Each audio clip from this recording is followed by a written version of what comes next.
साथियों, मैं Shiv Kumar Tripathi SR shorten classes की ऑनलाइन कक्षा में आपका स्वागत करता हूं। मेरे प्यारे छात्रों, मैंने एक रामधारी गुप्ता खंड 1 की एक नई प्लेलिस्ट बनाई हुई है, एक नई बैच चालू किया हुआ है। उस बैच की तीसरी स्पीच है। मेरे प्यारे छात्रों, आप इसकी प्रैक्टिस करते रहिए। 2024 SSC स्टेरो के लिए बेहद कारगर है और अन्य एग्जामों के लिए भी बेहद कारगर है, तो आप इसकी प्रैक्टिस करें।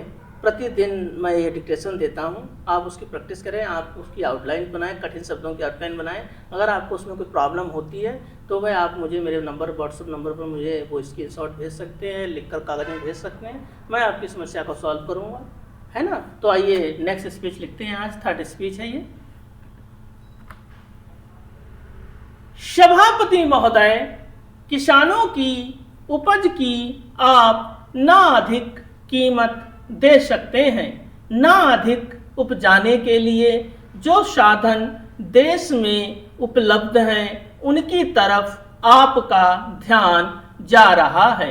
जो कुछ आप कर रहे हैं उससे कोई अच्छा भविष्य नजर नहीं आ रहा है।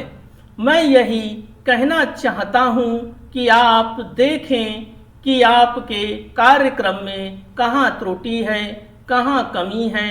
आपने कर लगा रखा है, आपने जो कर लगाए हैं वे तो लगाए ही हैं।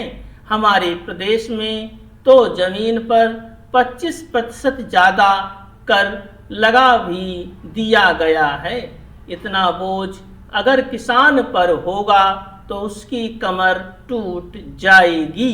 वह पहले से टूटी जा रही है, लेकिन वे करों को देने के लिए भी तैयार हैं। यदि आप उस तरह के साधन उन किसानों के लिए तैयार करें। हमारे उत्तर प्रदेश के कुछ ज़िले हैं, कुछ पूर्वी ज़िले हैं जहां पर बहुत बुरी स्थिति है। हमारे सदन के एक सदस्य ने रो रो कर आपको यह बताया था कि वह लोगों को 2 रुपए मजदूरी में मिलता है। इतनी ही एक दिन की उनकी मजदूरी है। सरकार ने एक आयोग की नियुक्ति की थी ताकि वहां पर कुछ भिक्षा के कार्य किए जाएं। वह योजना अब खटाई में पकड़ गई है। आपका ध्यान इन समस्त चीज़ों की ओर कैसे दिलाया जाए, कैसे आपका ध्यान इन सभी कठिनाइयों की ओर आकर्षित किया जाए, समझ में नहीं आता है। यातायात के साधनों की स्थिति यह है कि ट्रेनों में दूसरे दर्जे में भीड़ भाड़ का कोई ठिकाना नहीं है, उसकी कोई सीमा नहीं है। हर रोज ऐसा मालूम पड़ता है कि मेला चल रहा है। आपके पास अच्छे इंजन हैं, अच्छे गति वाले इंजन हैं, लाइन भी अच्छी है, तो क्यों नहीं दूसरे दर्जे के अधिक डिब्बे लगाए जाते हैं। लोगों को कुछ सुविधा मिल जाए, वह काम नहीं किया जा रहा है। आपको किसान की देहात में रहने वाले आदमी की, मजदूर की परवाह नहीं है, जो समस्त कठिनाइयों को झेलता है। आपके सारे कार्यक्रम को पूरा करने की उसमें कहाँ से शक्ति आएगी, कैसे वे अधिक अन्न उपजाकर आपको दे सकेंगे। आप इन सब पर सोच विचार करें। आपने बड़े बड़े फार्म बना दिए हैं, क्या उन्हें आपके फार्म से कोई लाभ मिल रहा है।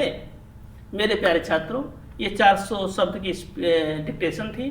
आप इसकी प्रैक्टिस करें, नित्य दिन प्रैक्टिस करें और इस स्पीच को कम से कम 10 से 15 बार लिखने की कोशिश करें और देखें, हर बार ये देखें कौन कौन से शब्द छूट रहे हैं, कौन कौन से बनाने में दिक्कत हो रही है। जो सब छूट रहे हैं उनको एक साथ लिख दें, जिनको बनाने में दिक्कत आ रही है उनको एक साइड कर दें। क्योंकि जब तक आप हर स्पीच को रेक्टिफाई नहीं करेंगे क्योंकि आप प्रैक्टिस करते रहेंगे, आप 100 किताब प्रैक्टिस करने कोई मतलब नहीं। एक स्पीच को प्रैक्टिस करें, अच्छे से करें, ये रखें कि उस स्पीच में जो शब्द आए हुए हैं वह शब्द कहीं भी किसी भी स्पीच में मिलेंगे तो वो शब्द आपके गलत नहीं होंगे। जिस दिन आप ये रेक्टिफाई करना जान जाएंगे उस दिन आपकी स्पीच में सब छोड़ना चाहिए। बच्चों क्या करते सर जी मैंने 50 स्पीच आज की हैं, 50 स्पीच मतलब नहीं भैया 2 करो, परंतु 2 स्पीचों को रेक्टिफाई कर लो जो कि और ये मन को समझा लो कि ये सब जब कहीं भी आएंगे तो मेरे गलत नहीं होंगे। जिस दिन आप ये करने लगे, आप महीने में 10 स्पीच तैयार करो, आपने 10 स्पीच ऐसे तैयार कर ली, आपकी स्टेनो कंप्लीट हो गई। कोई इसमें रॉकेट साइंस नहीं है। वो टीचर क्या बताते हैं किसी चक्कर में मत पड़ो भैया, मैंने पढ़ाया, नौकरी कर रहा हूँ, सारे चीज़ें में हर चीज़ से गुजर कर आया हूँ। तो आप लोग क्या करें, एक स्पीच को देखें, इन शब्दों में जो जो दिक्कत है उन शब्दों को लिख लें और एक स्क्रीनशॉट या कागज, सफ़ेद कागज पर लिखकर आप मुझे भेज दें, मैं आपको बनाकर दे दूंगा। बाकी मैंने कोई कोर्स को ऐसे डिजाइन किया, ये 5 स्पीच के बाद इन सारी स्पीचों की जो सब कठिन शब्द आएंगे वो सब मैं आपको बनाकर दे दूंगा, है ना, हर 5 स्पीच के बाद। तो आपको सोचने की जरूरत नहीं, बस प्रैक्टिस करते रहें, नित्य दिन प्रैक्टिस करें। और इसमें मैंने 2-3 शब्द ऐसे बोले जैसे भिक्षा बोला है, वहाँ का वह बोला है। तो अगर आपने भिक्षा लिखा है तो आप समझ लीजिए आपकी स्टेनो बहुत अच्छी है, गलत लिखा है पर आपकी स्टेनो अच्छी है, क्योंकि जो शब्द सुने वो हाथ रिएक्ट करें तभी आपकी स्टेनो बेहतर है। क्योंकि ये स्पीच तो सबको रटी पड़ी है, ये किताब तो हर जगह हर टीचर के पास मिल जाएगी, है ना, परंतु आप विकास को भिक्षा जिस दिन लिखने लगेंगे, क्योंकि टीचर के मुंह से भिक्षा निकल गया तो आपने भिक्षा ही टाइप लिख दिया है, तो फिर आपकी स्टेनो अच्छी है। तो मैंने इसीलिए कुछ शब्दों को ऊपर नीचे किया, तो आप इसकी प्रैक्टिस करें। अगर कोई दिक्कत हो तो मेरे नंबर पर संपर्क करें। नमस्कार।